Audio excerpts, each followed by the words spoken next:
नमस्कार, मैं रविश कुमार। 2021 के साल में भारत की लोकसभा, राज्यसभा, विधानसभाओं और विधान परिषदों और कॉमनवेल्थ देशों की संसद में जिन जिन शब्दों को कार्यवाही से हटाया गया है, उन शब्दों की सूची प्रकाशित हुई है। संसदीय कार्यवाही में शब्दों को हटाने का अधिकार स्पीकर का होता है। सवाल यहां अधिकार और नियम का नहीं है। विपक्ष की तरफ से बहस उन शब्दों को लेकर हो रही है जिन्हें पिछले साल असंसदीय मानकर हटाया गया। इस सूची को देखने से सभी शब्दों के मामले में नहीं पता चलता कि किस शब्द को किस संदर्भ से और किसके भाषण से हटाया गया है। क्या एक बार जो शब्द असंसदीय सूची में आ जाता है उसका दोबारा इस्तेमाल नहीं होगा? लोकसभा के स्पीकर ओम बिरला ने कहा है कि पिछले साल के संदर्भ अलग थे, उन संदर्भों में इन शब्दों को हटाया गया है। इसका मतलब यह नहीं है कि इन पर बैन लग गया है, लेकिन विपक्ष की तरफ से उठाए गए सवालों के साथ अच्छी बहस तब और हो सकती थी जब हटाए गए शब्दों के संदर्भ हमारे सामने होते। देखने को मिलता कि हटाए गए जिन शब्दों को लेकर विपक्ष सवाल कर रहा है उसे विपक्षी सांसदों और विधायकों ने किस संदर्भ में बोला है या सत्ता पक्ष ने भी बोला है। इस सूची में लिखा है कि असंसदीय शब्दों का संकलन है।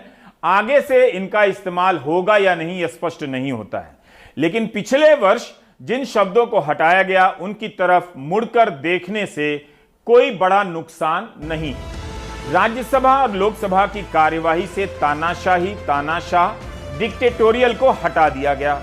अब यह स्पष्ट नहीं है कि क्या विपक्ष ने सत्ता पक्ष के किसी को तानाशाह कह डाला, किसे तानाशाह कहा, किस मामले में तानाशाही का जिक्र हुआ। कई बार सरकार भी आरोप लगाती है कि विपक्ष की तानाशाही नहीं चलेगी। क्या इस पर बहस नहीं हो सकती कि यह असंसदीय कैसे है, या स्पीकर का विशेषाधिकार इस बहस को रोकता है कि आप नहीं कर सकते हैं? क्या यह देखना नहीं बनता है कि इस शब्द में ऐसा क्या है जिसे असंसदीय माना गया? भारत में हर प्रधानमंत्री को तानाशाह कह दिया जाता है, हर सरकार को जनता ही तानाशाही कह देती है, तब फिर यह शब्द असंसदीय कैसे होगा? सभी शब्द अलग अलग सदनों के स्पीकर के द्वारा नियमों के तहत ही हटाए गए हैं, लेकिन क्या इस बहस का यही एकमात्र जवाब है, अंतिम जवाब है? जबकि बहस में यह सवाल ही नहीं है कि नियम के खिलाफ हुआ या ऐसा करना स्पीकर का अधिकार नहीं था। ये सारे चेहरे तानाशाहों के हैं जिन्होंने न केवल लोकतंत्र को बर्बाद किया बल्कि लाखों की संख्या में अपनी ही जनता को मार दिया। गैस चेंबर में डाल दिया तो किसी ने भूखमरी से मार दिया तो किसी को साइबेरिया भेजकर। इनके चेहरों को याद करने के लिए एक ही शब्द है, तानाशाह और तानाशाही। इन शब्दों के जरिए जनता बार बार खतरे की घंटी बजाती है कि लोकतंत्र फिसलकर तानाशाही की तरफ ना चला जाए। क्या इन चेहरों, नामों और इनकी करतूत के लिए बने शब्दों के बिना आप लोकतंत्र के बड़े खतरों की बात कर सकते हैं? क्या आप तानाशाही और तानाशाह के बिना लोकतंत्र के खतरे की चेतावनी दे सकते हैं? हमें याद रखना चाहिए कि तानाशाही का इस्तेमाल विपक्ष भी करता है और सरकार की तरफ से भी किया जाता है।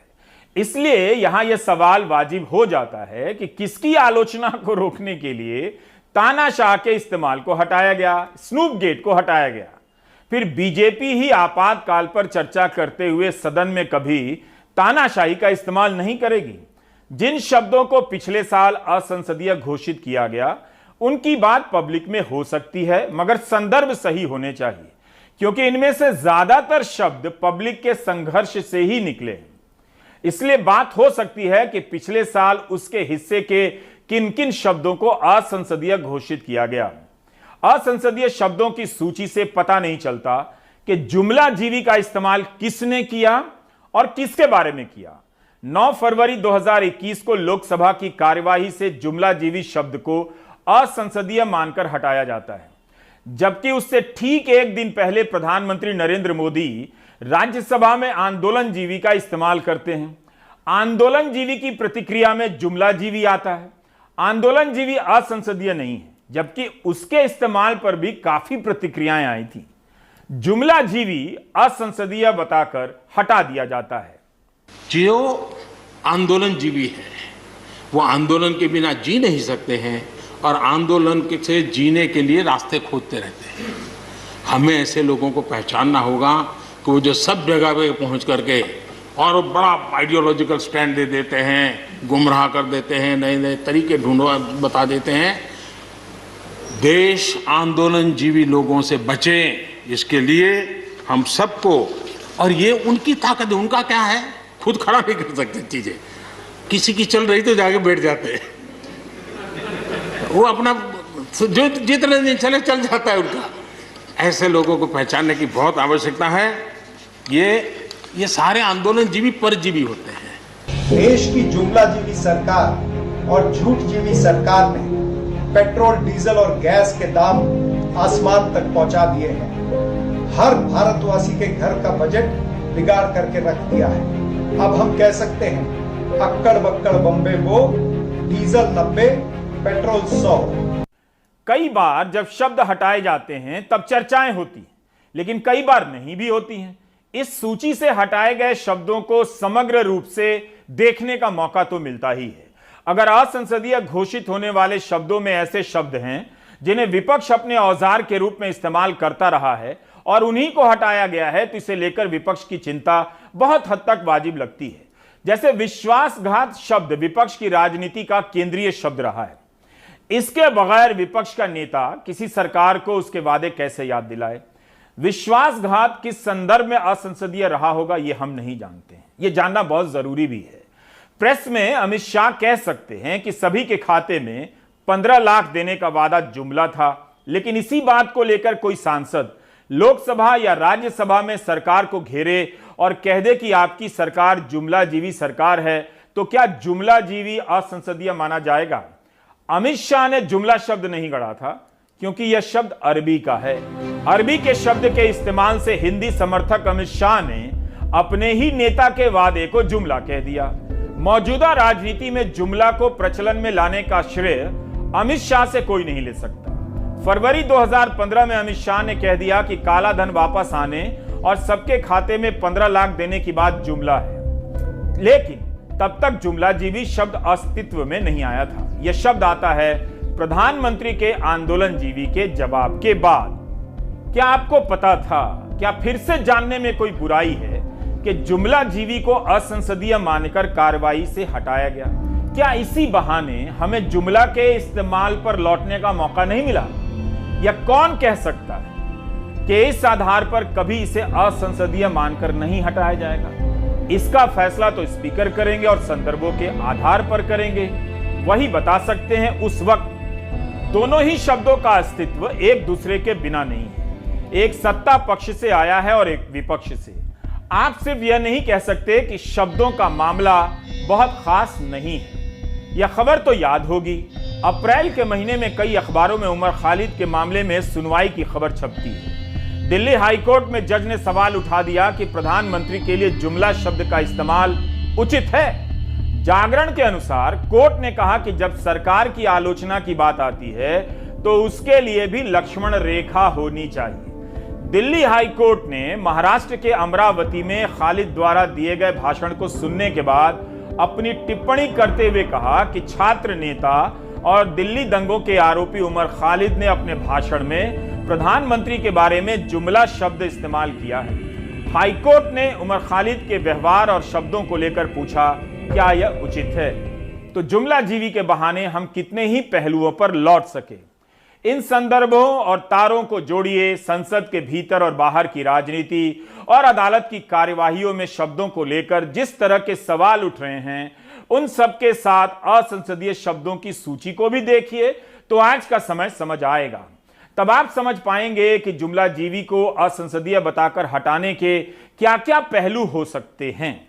2021 में संसद के दोनों सदनों से लेकर विधानसभा, विधान परिषदों और कॉमनवेल्थ देशों की संसद में जिन शब्दों को असंसदीय मानकर रिकॉर्ड से हटाया गया, उन्हीं शब्दों की यह सूची है। ऐसा भी नहीं है कि सारे शब्द गैर जरूरी तरीके से हटाए हैं। यह बहुत अहम बात है। कई शब्दों को बहुत ही वाजिब तरीके से हटाया गया। इनके बारे में भी जनता को जागरूक किया जाना चाहिए, लेकिन इसकी छूट हटाए गए सभी शब्दों को समान रूप से नहीं मिल सकती है। उनकी व्याख्या अलग अलग होगी। अंग्रेजी के इन शब्दों को लेकर विपक्ष के नेताओं ने सवाल उठाए हैं कि इनके बगैर कैसे बोलेंगे, जैसे betrayal, betrayed, corrupt, curse, coward, crocodile tears, shedding crocodile tears, eyewash, fake, fraud, gag, incompetent, ashamed, beaten with shoes, murder, looting, poster boy. विपक्षी दलों के नेता पूछ रहे हैं कि इनमें ऐसा क्या है जिससे संसद की गरिमा प्रभावित हुई होगी। यह जिज्ञासा तो पैदा होती ही है कि फ्रॉड, फेक, अशेम, करप्ट या कावर्ड को क्यों हटाया गया। यह तभी पता चलेगा जब आप हटाने के संदर्भ को जानेंगे। इन्हें आगे नहीं हटाया जाएगा, इसका संबंध भी स्पीकर के फैसले और उस समय के संदर्भ से होगा। यह जरूर पूछ सकते हैं कि अगर मर्डर असंसदीय है तो क्या मर्डर ऑफ डेमोक्रेसी बोलने की इजाजत होगी। देखा जाएगा जब इसका इस्तेमाल होगा। हिंदी के शब्दों की सूची को लेकर भी सवाल खड़े हो रहे हैं। काला दिन, कालाबाजारी, नौटंकी, दलाली, धज्जियां उड़ाना, इन सबको हटाया गया। राज्यसभा से विधायकों के लिए खरीद फरोख्त के इस्तेमाल को असंसदीय मानकर हटाया गया। लोकसभा से गद्दार शब्द को हटाया गया। चीरहरण, चोर, कोयला चोर, गोरू चोर, जयचंद को हटाया गया।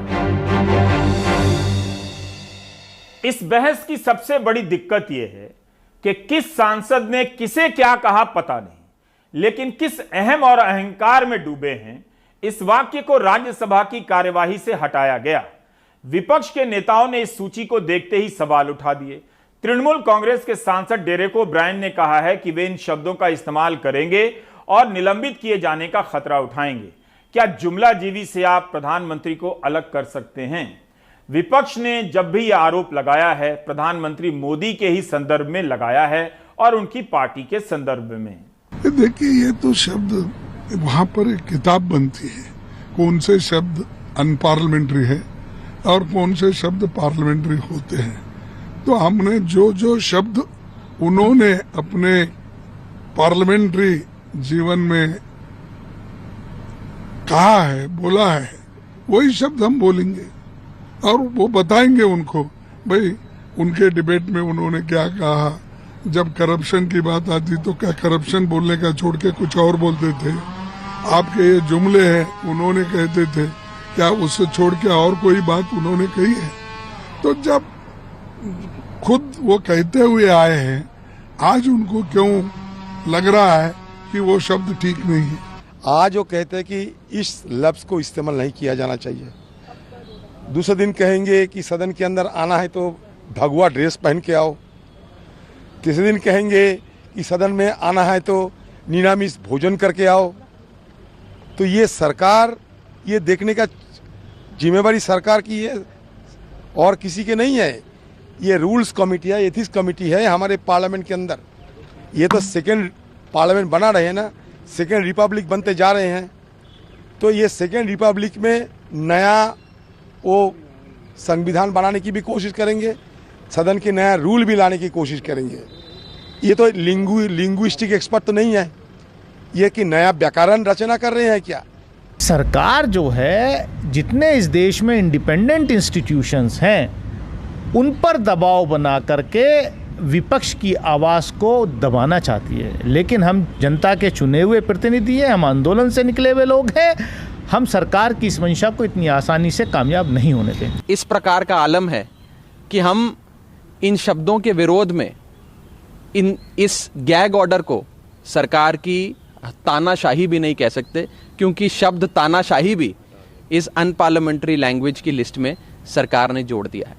ये गैग ऑर्डर देखकर लगता है कि सरकार सच्चाई से डरती है। हमारे सहयोगी अखिलेश शर्मा ने सूत्रों के हवाले से बताया है कि सरकार इस बहस को विपक्ष का दिवालियापन मानती है। विपक्ष ने बिना तथ्यों को जाने विवाद का रूप दे दिया। हर साल ये सूची निकलती है। कई सारे शब्द यूपीए सरकार के समय भी हटाए गए। इसमें कॉमनवेल्थ देशों की सूची भी है।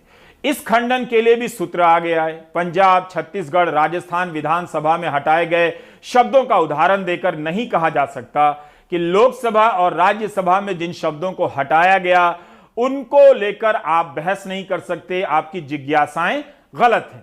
अगर 9 मार्च 2021 को पंजाब विधानसभा में लॉलीपॉप शब्द को हटाया गया, तब इस पर भी बहस हो सकती है कि हम इस स्थिति में कैसे आ गए हैं कि लॉलीपॉप से भी कोई आहत होने लगा। विधायक ने अगर बजट की घोषणा को लॉलीपॉप कह दिया, तब यह पंजाब की कांग्रेस पर भी सवाल है कि उसके भीतर शब्दों की लोकतांत्रिक समझ कैसी है। लेकिन लॉलीपॉप तो लोकसभा की कार्यवाही से भी हटाया गया, एक बार नहीं 3 बार। 13 फरवरी, 10 अगस्त, 9 दिसंबर 2021 को लॉलीपॉप लोकसभा से हटाया गया। हम संदर्भ नहीं जानते, ये जानना बहुत जरूरी है। तो क्या यह सवाल यहां समाप्त हो जाता है कि कांग्रेस के दौर में भी हुआ, मोदी सरकार के दौर में भी हुआ, जबकि स्पीकर ओम बिरला कहते हैं कि यह सरकार के निर्देश से नहीं होता है, दोनों सरकारों के दौर में हुआ, तो गलत को सही मान लिया जाए। सरकार के सूत्रों के जवाब में कर्नाटक का उदाहरण क्यों नहीं था, जहां की विधान परिषद में चमचा और चमचागिरी शब्द को असंसदीय मानकर हटा दिया गया। कर्नाटक के मंत्री को किसी ने इररेस्पॉन्सिबल मिनिस्टर कह दिया तो इस शब्द को हटा दिया गया। क्या मंत्री गैर जिम्मेदार नहीं होते, या इसके अलावा और कौन से संदर्भ रहे होंगे? छत्तीसगढ़ की विधानसभा से अक्षम सरकार, अनर्गल, अंट शंट हटा दिया गया। हत्या, सांप, शर्मनाक, उल्टा चोर कोतवाल को डांटे भी हटाया गया। वहां के संदर्भ क्या रहे होंगे? राजस्थान विधानसभा की कार्यवाही से विनाश पुरुष क्यों हटाया जाता है? इस पर भी बीजेपी को सवाल करना ही चाहिए, पूछना चाहिए कि कांव करना कैसे असंसदीय है। इससे पता चलता है कि हमारी राजनीति में आरोपों और शब्दों के प्रति कितनी सहनशीलता बच गई है। संसद को विधानसभा के लिए आदर्श बनना चाहिए, लेकिन सत्ता पक्ष के लोग सूत्रों के हवाले से विधानसभाओं का उदाहरण दे रहे हैं। यह भी नहीं होना चाहिए। असंसदीय मानकर हटाए गए सभी शब्दों के लिए आप एक पैमाना नहीं बना सकते। कुछ ऐसे शब्द भी हटाए गए हैं जिनमें जातिगत पूर्वाग्रह है, किसी पेशे को लेकर जातिगत और धार्मिक टिप्पणियां हैं, और शारीरिक रूप से कमजोर लोगों का मजाक उड़ाते हैं। इनकी प्रशंसा की जानी चाहिए कि सदन के पीठासीन अधिकारी ऐसे शब्दों के इस्तेमाल को लेकर काफी सजग हैं। जैसे लोकसभा से छोकरा शब्द का हटाना कहीं से अनुचित नहीं है। अंधा बांटे रेवड़ी को छत्तीसगढ़ की विधानसभा से हटाया गया, तो राजस्थान विधानसभा से अनपढ़ टाइप को हटाया गया। भाषा से असंवेदनशील शब्दों की सफाई एक सतत प्रक्रिया है, लेकिन इसके नाम से लोकतांत्रिक मूल्यों और संघर्षों वाले शब्दों को ही साफ कर दिया जाए, तब तो ना शब्द बचेंगे ना लोकतंत्र। इसलिए बहस होती रहनी चाहिए। अगर शब्द ही आपसे छीन लिए गए तो क्या बचेगा? हिमाचल प्रदेश की विधानसभा की कार्यवाही से गुंडागर्दी हटा दिया गया। यही नहीं, मंत्री हमारे खिलाफ गुंडागर्दी करते हैं। क्या यह बाहुबली की सरकार है, गुंडों की सरकार है? इसे भी हटाया जाना बहस का विषय नहीं हो सकता। जिस तरह से शब्दों और तस्वीरों के इस्तेमाल से पत्रकार गिरफ्तार हो रहे हैं, उन पर यहां से लेकर वहां तक एफआईआर हो रही है ताकि जेल में ही रहे, उस संदर्भ में यह बहस बिल्कुल ही गैर वाजिब नहीं लगती। आखिर एक राज्य के कितने जिले की पुलिस जुबैर से पूछताछ करना चाहती है? उसके वकील ने सुप्रीम कोर्ट में याचिका दायर की है कि यूपी में जुबैर के खिलाफ 6 एफआईआर हुई हैं, उसे रद्द किया जाए। महाराष्ट्र में शरद पवार के खिलाफ केतकी चिताले ने लिख दिया तो करीब 1.25 महीने से भी ज्यादा समय तक उन्हें जेल में डाल दिया गया। केतकी के मामले में अगर पुलिस की मनमानी है तो इसलिए जुबैर के मामले में होनी चाहिए। क्या केतकी चिताले से ही पूछा जाए कि इसके पहले जिन लोगों को बोलने भर के लिए पुलिस ने जेल में डाला, क्या वे उनकी रिहाई के लिए मोर्चा लेकर गई थीं, सिद्दीक कप्पन के लिए गई थीं? क्या हम इन मामलों पर इस तरह बहस करेंगे कि केतकी पर कौन चुप रहा और जुबैर पर कौन चुप रहा? क्या इस तरह से हर गलत को सही किया जाता रहेगा? लोकतंत्र की हत्या से पहले शब्दों के जरिए विचारों को मारा जाता है, फिर उन शब्दों को ही मारा जाने लगता है। जब आप सवाल उठाने वाले को गद्दार कहते हैं और जब आप सवाल उठाने वालों से उसके शब्द छीन लेते हैं कि आप जुमलाजीवी या तानाशाही का इस्तेमाल नहीं करेंगे, तो बहस हो सकती है, अध्ययन हो सकता है, एंटी नेशनल कर कह सकते हैं, क्योंकि उसका इस्तेमाल सत्ता पक्ष की तरफ से विपक्ष के लिए हुआ। इस विषय से थोड़ा सा अलग हटते हुए जॉर्ज ऑरवेल के उपन्यास 1984 का यहां जिक्र जरूरी है। 1949 की रचना है। इसका नायक साइम विंसेंट स्मिथ भी पुराने शब्दों को मिटाकर नए शब्दों को जमा करता है जो उसके देश के नायक बिग बॉस इस्तेमाल करते हैं। इस उपन्यास में एक काल्पनिक देश है ओशिनिया। इसका तानाशाह चाहता है कि एक नई भाषा गढ़ी जाए जिसका नाम न्यू स्पीक है। ओशिनिया में चुप रहने वालों की भी खैर नहीं, उनके चेहरे के हाव भाव पढ़े जाते हैं। अगर बिग बॉस के प्रति उनके चेहरे के हाव भाव में उदासीनता नजर आती है, निष्ठा या आदर में कमी दिख जाती है, तो उसे अपराध माना जाता है, जिसे फेस क्राइम कहते हैं। बिग बॉस के शब्दों का संकलन कर रहा विंसेंट बताता है कि भाषा में हजारों ऐसी संज्ञाएं, क्रियाएं और विशेषण होते हैं जिन्हें आसानी से समाप्त किया जा सकता है। हमें किसी शब्द का विलोम ही क्यों चाहिए? मिसाल के तौर पर गुड के लिए बैड की क्या जरूरत है? बिग बॉस चाहता है कि नागरिक के पास कम से कम भाषा रहे, कम से कम शब्द, उतने ही शब्द रहें जिससे वो केवल सरकार के आदेश को समझ सके, इसी लायक बचा रहे। अगर भाषा खत्म हो जाती है तो उससे समाज का कोई नुकसान नहीं होता है।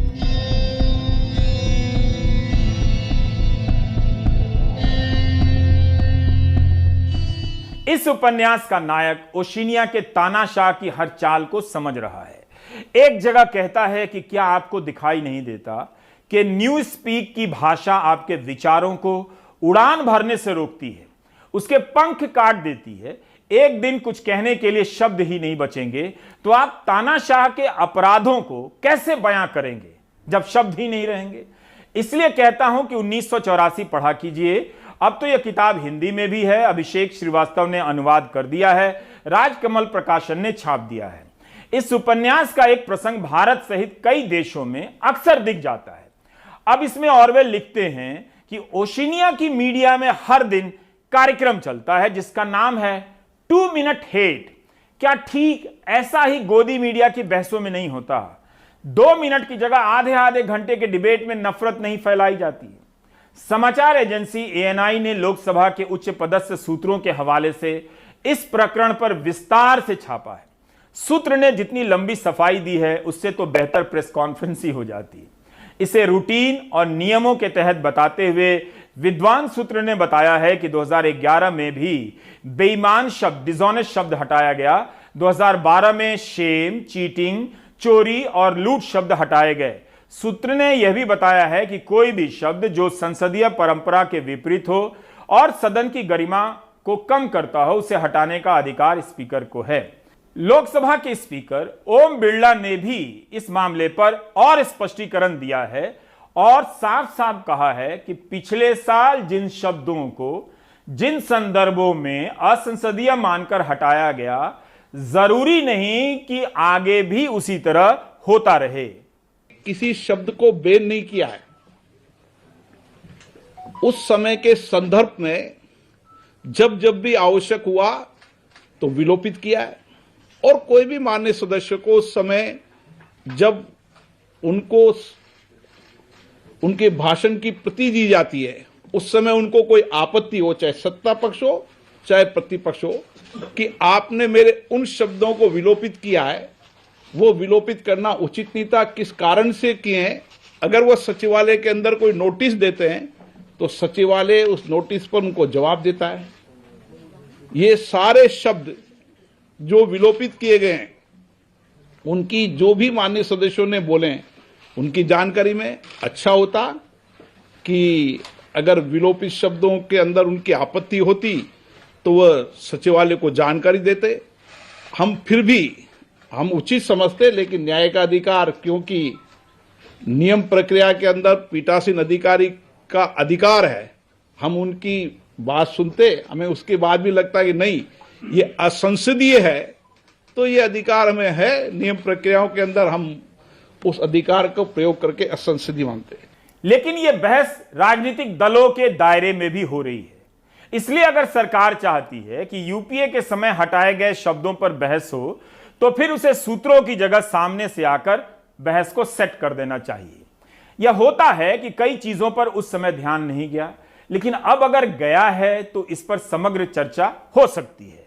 यहां कोई नहीं कह रहा कि नियमों के खिलाफ कुछ काम हुआ है। सवाल है कि जिन शब्दों को असंसदीय माना गया है उनमें से कई असंसदीय माने जा सकते हैं या नहीं, और इसे बाहर के संदर्भों से जोड़कर देखेंगे तो कुछ सवाल और भी ज्यादा महत्वपूर्ण नजर आएंगे। तरह तरह के मुकदमे हो जा रहे हैं कुछ खास शब्दों के इस्तेमाल से। दिल्ली के पटियाला कोर्ट के एडिशनल सेशन जज ने आज पूछा कि जुबैर के खिलाफ जिस व्यक्ति ने ट्वीट किया हनुमान भक्त के नाम के हैंडल से, वह कौन है, क्या उसका बयान दर्ज हुआ है। कोर्ट ने कहा कि आपने अभी तक उसका बयान भी दर्ज नहीं किया है। पुलिस ने जवाब दिया कि जब तक वह सामने नहीं आता गुमनाम ही है। हमने संपर्क करने का प्रयास किया। जिस ट्विटर हैंडल की शिकायत पर जुबैर गिरफ्तार है, दिल्ली के अलावा यूपी की 6 जिलों में मामले दर्ज हैं, वहां की पुलिस जुबैर को ढूंढ रही है। क्या उस हैंडल का कोई पता नहीं लगा सकता? कई जिलों की पुलिस उसके पीछे नहीं जा सकती कि कौन है। यही नहीं, कोर्ट में रेजर पे का बयान भी पेश किया गया कि ऑल्ट न्यूज को उनके प्लेटफॉर्म से विदेशी चंदा नहीं मिला है। जुबैर के मामले की सुनवाई केवल दिल्ली में ही नहीं हुई, लखीमपुर खीरी और हाथरस कोर्ट में भी हुई है। सौरभ शुक्ल की एक संक्षिप्त रिपोर्ट। दिल्ली पुलिस ने जुबैर के ऊपर FCRA यानी विदेशों से गैर कानूनी तौर पर चंदा लेने की धारा भी लगाई, जिस पर वृंदा ग्रोवर ने कहा कि ये धारा तब लागू होती, इसका उल्लंघन तब होता जब मोहम्मद जुबैर विदेशों से चंदा ले रहे होते। मोहम्मद जुबैर की जो वेबसाइट है ऑल्ट न्यूज़, उसमें साफ तौर पर जो पेमेंट का सेक्शन है उसमें लिखा है कि हम चंदा लेते हैं, लेकिन चंदा हम सिर्फ भारतीय नागरिकों के भारतीय बैंक अकाउंट से लेते हैं। हम विदेशों से चंदा नहीं लेते क्योंकि हम FCRA के अंतर्गत रजिस्टर्ड नहीं हैं। इस पर दिल्ली पुलिस की तरफ से कहा गया कि ऑल्ट न्यूज़ को लगभग 56 लाख का विदेशी फंड मिला है। इसमें तमाम अकाउंट्स के IP एड्रेस मिले हैं जो कि विदेशों के हैं। इस पर वृंदा ग्रोवर ने कहा कि अगर कोई भारतीय नागरिक विदेश में रह रहा है और अपने भारतीय अकाउंट से पैसा ट्रांसफ़र करता है तो वह FCRA के अंतर्गत नहीं आता है। जैसे कि कोई लड़का विदेश में रहता है, वो अपने माँ बाप को अपने भारतीय अकाउंट से पैसा ट्रांसफ़र करता है, तो जाहिर सी बात है वो उसका IP एड्रेस विदेश का ही आएगा क्योंकि विदेश में बैठकर ट्रांसफ़र कर रहा है, लेकिन उसका पैन कार्ड भारतीय है, उसका अकाउंट भारतीय है, उसकी सिटीजनशिप भारतीय है, तो ऐसे में FCRA कानून लागू नहीं होता है। वृंदा ग्रोवर की तरफ से जुबैर के लिए आर्गूमेंट के दौरान ये भी कहा गया कि फ्रीडम ऑफ एक्सप्रेशन है। इसके अलावा सबसे महत्वपूर्ण आर्गूमेंट इस बात पे रहा कि बेल उनका अधिकार है। वृंदा ग्रोवर ने हवाला दिया 11 जुलाई को सुप्रीम कोर्ट का एक ऑर्डर का, जिसमें उन्होंने सत्येंद्र अंतिल के केस में सुप्रीम कोर्ट ने कहा है कि बेल अधिकार है, कोर्ट जल्द से जल्द बेल के केसेस लटकाए नहीं, उनका निपटारा करे। तो उस ऑर्डर की भी जो है कोर्ट ने हवाला दिया। इसके अलावा दिल्ली पुलिस की तरफ से कहा गया कि वो जांच कर रहे हैं जो उनको विदेशी जिन्होंने विदेशी चंदे दिए हैं उनके अकाउंट्स खंगाले जा रहे हैं। इस पर वृंदा ग्रोवर ने कहा है कि आप बताइए जिन्होंने विदेशों से चंदा दिया है उनके अकाउंट नंबर बताइए, आप उनका नाम बताइए। आप IP एड्रेस की बात कर रहे हैं और IP एड्रेस तो विदेश का हो सकता है कि अगर कोई भारतीय विदेश में नौकरी कर रहा है और उसको भारतीय अकाउंट में पैसे ट्रांसफर करता है तो विदेशी IP एड्रेस हो सकता है, लेकिन क्या वो नागरिक विदेशी है? क्या उसकी नागरिकता भारत की नहीं किसी और देश की है? हवा बदल रही है तो नदी भी अपनी धारा बदल रही है। नर्मदा नदी की धारा पश्चिम से पलटकर पूरब की तरफ बहने लगी है। युगों युगों से नर्मदा की अविरल धारा पूरब से पश्चिम की ओर बहा करती थी। सरदार सरोवर बांध स्थल से मध्य प्रदेश के धार और बड़वानी जैसे जिलों में ऐसा लग रहा है कि नर्मदा नदी की दिशा विपरीत हो गई है। स्थानीय लोग कह रहे हैं कि सरदार सरोवर बांध के गुजरात के जल संग्रहण इलाके में भारी वर्षा से ऐसा हो सकता है। हालांकि विज्ञान कुछ और कहता है। अनुराग द्वारी की यह रिपोर्ट।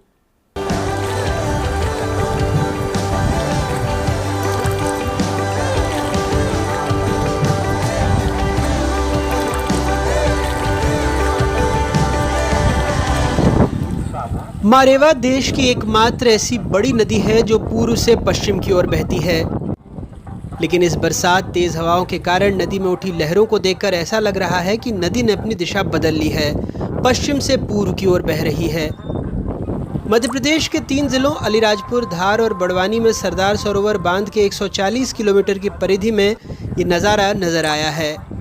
जो नर्मदा देख रहे हो आप, ये एकमात्र नदी है ऐसे कि जो पूरब से पश्चिम बहती है, पर आजकल डैम बनने के बाद 2019 में भी ऐसे उल्टा पानी बहा और अभी भी ये उधर से ही पानी बढ़ते जा रहा है निरंतर, अभी लेवल लगातार बढ़ रहा है। ये नीचे जो महाराष्ट्र और गुजरात में जो बाढ़ की स्थिति बनी हुई है, जो डैम के पहले ये गांव आते हैं, उसकी वजह से ये पानी भराव हो रहा है यहाँ। 12 जुलाई मंगलवार को मध्य प्रदेश की जीवन रेखा नर्मदा नदी अलीराजपुर, धार व बड़वानी 3 जिलों की 140 किलोमीटर के हिस्से में अब अपनी दिशा से विपरीत दिशा में बहती हुई नजर आई। इसके पीछे कारण है कि गुजरात में जो लगातार बारिश हो रही है और सरदार सरोवर बांध के बनने के बाद यह स्थिति बनी है कि गुजरात में बारिश हो रही है और मध्य प्रदेश में बारिश नहीं हो रही है, जिसके चलते गुजरात का जो पानी है वो मध्य प्रदेश में आगे की ओर बढ़ रहा है। हालांकि विज्ञान इसे गतिमान का सिद्धांत बताता है। उसके मुताबिक जब नदी की गति से विपरीत दिशा में अधिक तेज हवा बहती है तो इस तरह की लहरें उठने लगती हैं। जब आंधी चलती है तो हवा का वेग बहुत ज़्यादा होता है और it was 40 kilometres per hour, 40 kilometre प्रति घंटे की स्पीड से बहुत तेज़ी से हवा बह रही थी। अब ऐसी स्थिति में क्या होता है कि सारी चीज़ें उड़ने लगती है और तब जब हवा का जो डायरेक्शन था वो वेस्ट से ईस्ट की तरफ था, इसीलिए जो रिवर के ऊपर का जो पार्ट था जिस पे नदी बह रही थी उसके ऊपर का पानी विपरीत दिशा में बहता हुआ दिख रहा था, बट एक्चुअल में नीचे से वो उसका सेम डायरेक्शन था। नर्मदा पूर्व से पश्चिम में बहती है, ऐसे में मध्य प्रदेश से गुजरात की ओर पानी जाता है। मध्य प्रदेश के धार जिले के खलघाट सरदार सरोवर बांध का जल संग्रहण का सबसे अंतिम छोर है। साल 2017 में सरदार सरोवर बांध के गेट लगने के बाद अगस्त 2019 में भी इस इलाके में ऐसा नज़ारा दिखा था। उस वक्त भी गुजरात में भारी बारिश हुई थी। मारेवा मध्य प्रदेश में अमरकंटक में अपने उद्गम स्थल से गुजरात में खंबात की खाड़ी में जाकर गिरती हैं। हालांकि तेज हवा और बारिश से लोगों को लगा कि नर्मदा ने अपनी दिशा बदल दी है, वैसे विज्ञान ने इसे नकार दिया। बड़वानी से मुनाफ, धार से साबिर और भोपाल से कैमरा पर्सन रिजवान खान के साथ अनुराग द्वारी, एनडीटीवी इंडिया। मथुरा में एक दलित महिला के साथ सामूहिक बलात्कार की घटना होती है। उसके बाद उसके पांव को कुचल दिया जाता है, जिसके कारण उस पैर को काटना पड़ा। इस मामले में 4 लोगों के खिलाफ मामला दर्ज हुआ है, जिसमें 2 की गिरफ्तारी हो चुकी है। 35 साल की इस दलित महिला के लिए 25 मई की तारीख दिल दहला देने वाली रही। उसके मुताबिक अपने ही गांव के कुछ लोगों ने उससे हैवानियत का शिकार बनाया।